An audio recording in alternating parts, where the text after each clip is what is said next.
আসসালামু আলাইকুম রাহমাতুল্লাহ।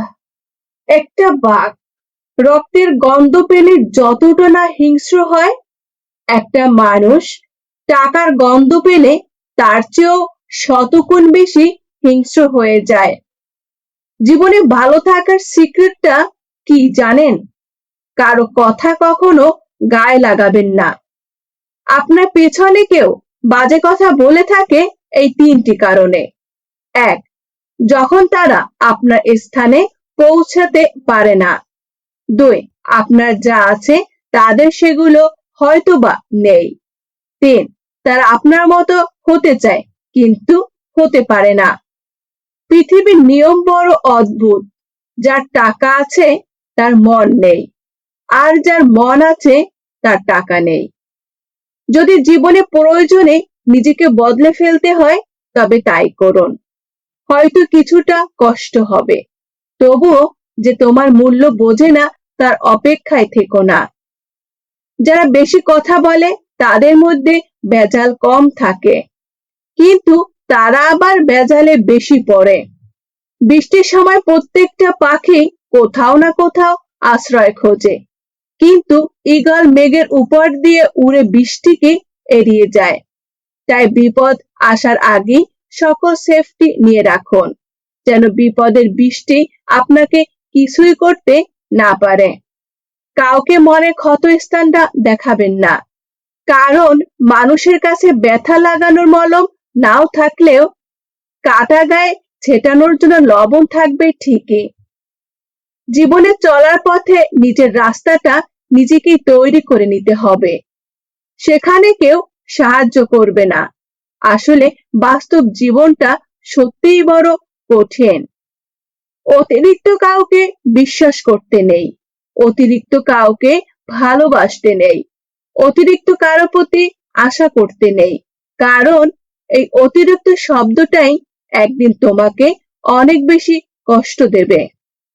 হ্যাঁ, একজনকে শুধু অন্ধভাবে ভালোবাসলে কোনোদিন পরাজিত হবে না, ধোঁকা খাবে না, প্রতারিত হবে না।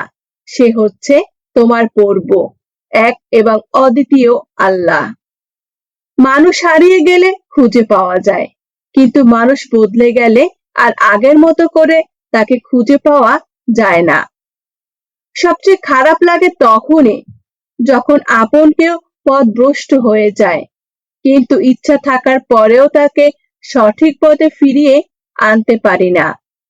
যেখানে তোমার গুরুত্ব নেই, যেখানে তোমার কথার দাম নেই, সেখানে যাওয়া বন্ধ করে দাও।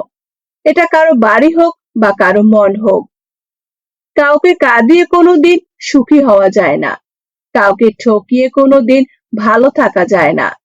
কারণ মানুষ যেমন কর্ম করে তার ফল ঠিক তেমনই হয়।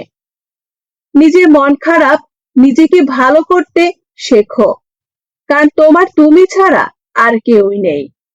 সব বন্ধু পাশে থাকে না, কিছু বন্ধু সুযোগ নিতে কাছে আসে, আবার সব বন্ধু আপন হয় না, কিছু বন্ধু বিশ্বাসঘাতকতার মুখোশ পরে থাকে। যে ভালোবাসায় মানসিক শান্তি মেলে না, সে ভালোবাসায় বিচ্ছেদই ভালো। বুদ্ধিমান মানুষরা কখনোই প্রতিশোধ নেয় না, তারা সঠিক সময় অপেক্ষা করে, আর তারা কি করছে সেটাও তারা খুব ভালো করেই জানে। মান্যতা দেওয়া ভালো, কিন্তু ঠিক ততটুকুই যতটুকুতে নিজের মানহানি না হয়। সম্মান করা ভালো, তবে ততটুকুই যতটুকুতে নিজের আত্মসম্মান বজায় থাকে।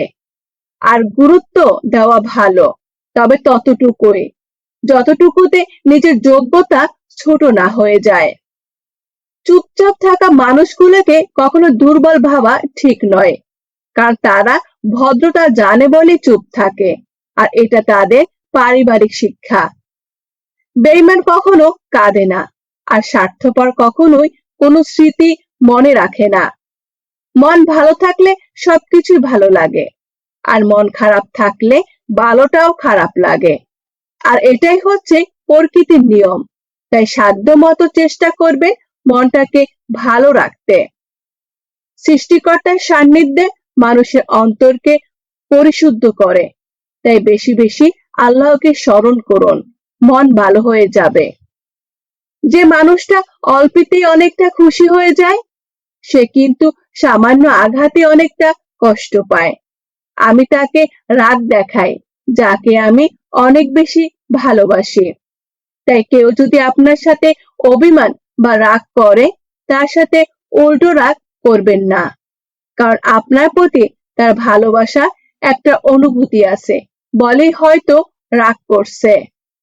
কিছু মানুষ একজন নির্দিষ্ট মানুষকে পাওয়ার জন্য প্রার্থনা করে, অথচ জীবনের পরিস্থিতি এমন হয়ে গিয়েছে আর অন্যজন সেই মানুষটাকে ভুলে যাওয়ার জন্য এখনো প্রার্থনা করে। কাকে বিশ্বাস করবেন? কিছু মানুষ তো চোখ মুছতে মুছতে এখনো মিথ্যা কথা বলে। যতই কাছের মানুষ হোক, কারো কাছে মূল্যহীন হওয়ার আগেই নিজেকে সরিয়ে নেওয়া হলো বুদ্ধিমানের কাজ। মানুষ তার জীবনের ভুলগুলো তখনই ঠিক বুঝতে পারে, যখন একটি ভুলের কারণে জীবন থেকে অনেক অনেক বছর হারিয়ে ফেলে। একজন খারাপ ছাত্র একজন দক্ষ শিক্ষকের কাছ থেকে যা শিখতে পারে, তার চেয়ে একজন ভালো ছাত্র একজন খারাপ শিক্ষকের কাছ থেকে অনেক গুণ বেশি শিখতে পারে। শিক্ষক বড় কথা নয়, আপনার শেখার ক্ষমতা বা ইচ্ছে কতটুকু রয়েছে সেটাই হলো বড় কথা। যে মানুষগুলো তোমাকে বলে তুমি পারো না বা তুমি পারবে না, তারাই সম্ভবত সেই লোক যারা ভয় পায় এটা ভেবে যে তুমি আসলে পারবে। তাই চেষ্টা চালিয়ে যান, আল্লাহর উপর বিশ্বাস রাখুন, জীবনকে ভালোবাসুন, আল্লাহকে ভালোবাসুন।